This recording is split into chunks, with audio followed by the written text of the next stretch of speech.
Vlog, isa kami ng bawang at sibuyas para sa hapunan namin na ulam.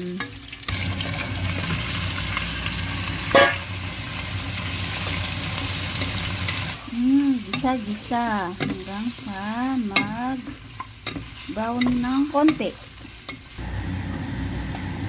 Ayan, nakulo na siya. Ayan na ang aking babsi. Ayan, nilagyan ko na ng sabaw para kumulo na at maluto yung karne natin. Ayan na siya, nakulo na siya. Ayan na, kulong-kulo na siya. Nilagay ko na dyan yung saging at patatas. Ayan. Ayan na ang aking puchero na sobrang dami na repolyo at saka yung saging na saba. Masarap yan siya mga lalab. Bye, let's eat. Hi mga lalabs, ngayon nagluto ako ng hindi ko matawag na arroz Valenciana kasi simpleng-simple lang yung ginawa ko.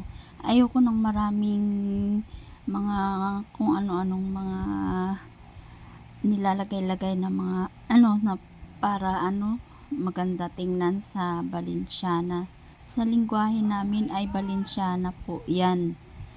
At gusto ko simple lang siya. Ayoko ng marami pang nilalagay kasi parang nauumay ako kapag marami yung nilalagay na mga ricado na mga kung ano-ano pa dyan, mga palamuti sa pagkain. Gusto ko simple lang siya. Ganun ang gusto ko.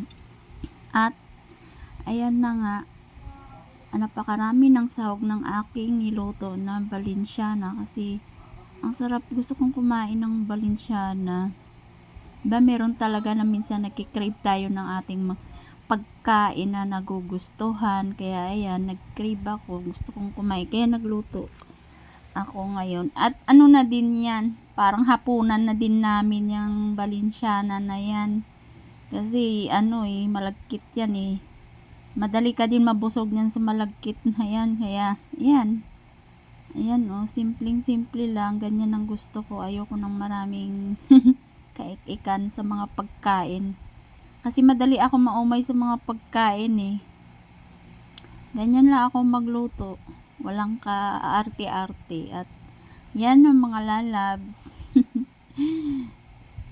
Ganyan ako magluto. Para tipid sa maraming sahog naman. Thank you for watching mga lalabs.